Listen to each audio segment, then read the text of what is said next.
Hi, welcome to Hitchhiker's Guide to Humanity. This is Chris Copeland. I am the human for the alien crystal, and I'm joined again today by Ed The Pagan Hubbard, and he is the co-founder of witchschool.com. And today we are diving into the idea of the crystal web. And first off, can you kind of give me a brief overview of what the web is and how it got started? So I was pretty young, and there's a lot of reasons for it, but I believe I was studying Atlantis. I mean, people don't talk about the old days. When I started, Atlantis and all the ancient civilizations were there. And they talked about how they were communicating through crystals and other entities. And so there was the idea of it. And then basically, I was pretty lonely. I was 25 years old, pretty lonely. And then I had this vision with my family, and we went out and I planted a crystal with my two kids and their mother, and we all kind of point these around the tree of Lincoln. And in that moment, it says, I want to create more magic in the world. I want people to feel it. And I was very telepathy oriented. I still believed in telepathy, so I planted those crystals, quartz crystals particularly, and the idea of creating something global. And at that time, I was seeing visions of a World Wide Web. This is 1988, particularly 8888. And Mars was in Aries, and a bunch of other things we kind of did. Then I started sharing it, and I met a friend pretty quickly, would be now known as Lord Don Lewis. At the time, he was just Don Lewis.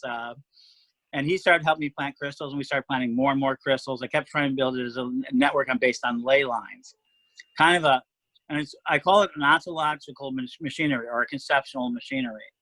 And the idea of the crystal web was then we'd plant these crystals for access points, and that people could store and save energy, and we would start creating energy. One of the first creations, I was doing a radio show called Psychic Chicago Radio in the city of Chicago, and I built a telepathic, based on radionics, device that would actually project our radio show telepathically as well as on the airwaves.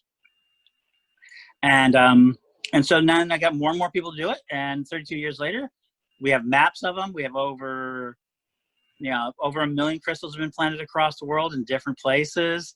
I've done them all over the world, and the idea is it's created more and more energy. And today that people can set these crystals, draw energy from them, and such as Reiki or anything, or put energy into it. And because it's energetic and imaginative, ontological. I mean, people are talking about quantum sciences. Ontological mathematics is about to become the next big thing, which is God constructions. How do we construct things in the God mode or in quantum spheres? And that's what it was. It was the idea of quantum energy being quantified for us. Wow, that's all fascinating. So then how do people tap into the crystal web, and what is it used for today? Well, okay, so you can put an access point, which we have on our website. Go to Correllian.com, you can find crystal access points. And you visualize your energy, you place your energy in it, and you align it, you imagine it aligned with all the other crystals. And therefore, then you put it into the ground. Just like we have rituals like collecting storm water or rain, we've been energy collectors. So 1993 was like we did a lunar eclipse. The newspapers actually picked up, and we put our crystals under the lunar eclipse to be energized. And we've done it for solar eclipses and big rituals. We also have mathematical-based rituals. That's the Correllian tradition, which they did just a year ago in May, that they did a ritual for the crystal web. So we do rituals for the web. We do monthly cleansing of the web, and then we can draw it. Some people have built wands that tap into the energy of the web. You can then use that energy to tap into. You just visualize it.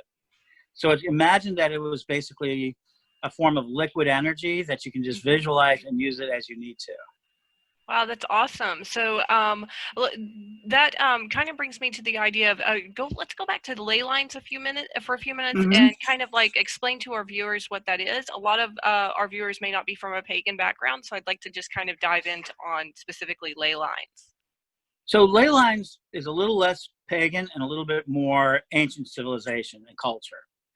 And the idea that there are power spots throughout the world, and every culture has talked about power spots. What do they mean?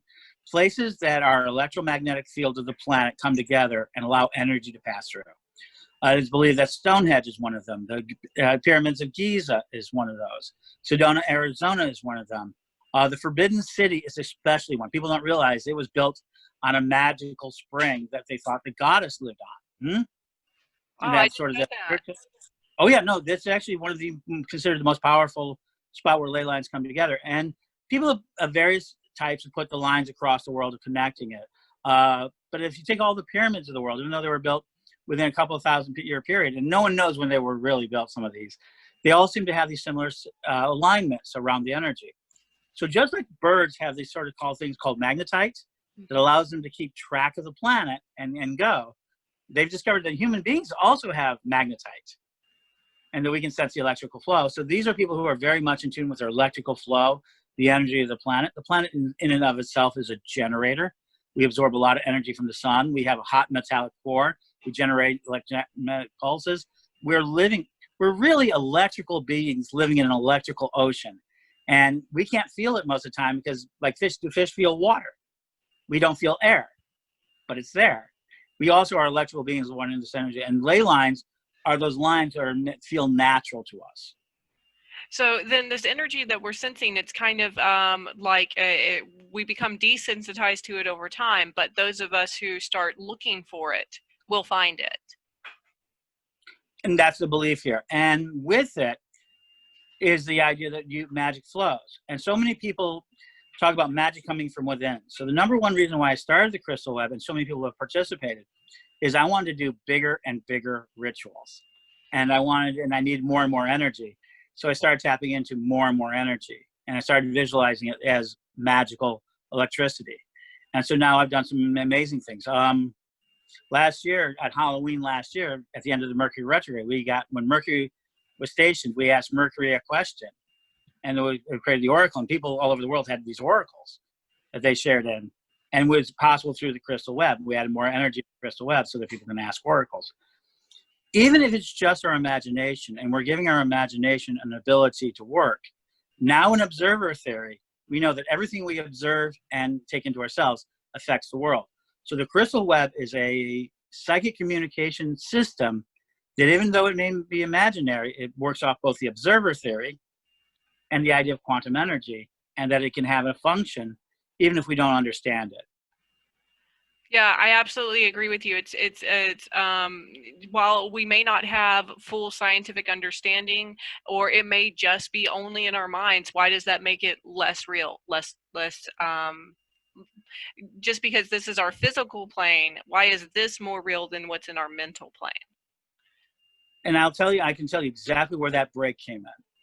Every time we set up a civilization or a culture that requires a system, you have to break the imagination, because the imagination is real. So what do you call it? You say the imagination is not a real thing. Yet, everything we have to do to make change happens in the imagination. DNA was found in a dream. A lot of people found a lot of their scientific facts in their dream, or they imagined the ability to fly. We imagined the ability to fly for thousands of years. Finally, somebody put it into reality. The imagination is the scientific tool, the blueprinting system, the way we scribble and scrabble until we get the right thing. But if you want to break a people, you got to make them think the imagination has no value. Yeah, and this idea of imagination in general kind of feeds into this the observation theory when you look at it from a psychological point of view. I've heard a philosopher named Jacques Fresco talk about how imagination was and creativity was not really a real thing. It was just based on really good observation skills. Someone had very good observation skills. They noticed the things going on around them, and then through that, they imagined the thing that would solve the problem. So it feeds right back into your observation theory. So I'm just fascinated, kind of like relating that back to science there. So, Sapiens by Yuval, I forget his last name, said 70,000 years ago, this was the distinctive change in Homo sapiens. That even before that, Homo sapiens had a very primitive, that humans could finally say, we can see this future, we can see this thing. Your God is kind of like my God, therefore we can share that moment. Today, you can't tell a chimpanzee, if you give me some bananas today, I'll give you a bunch of bananas in heaven. He uses all the time. No chimpanzee in the world will believe you, but humans can accept that story. And so imagination is everything that we build our civilizations on. Yeah, you're absolutely right. Without that imagination, we would still just be like any other animal found in nature, that feeds on the impulse, the basic instinct first, and can't think abstractly. So Yeah, that's awesome. Thank you for sharing that with us. And thank you for coming in today to talk about the crystal web. In our next segment, we'll be talking about pagan cooperation and what pagans can do to work together to make this world a better place. So thank you for coming in, Ed. Thank you.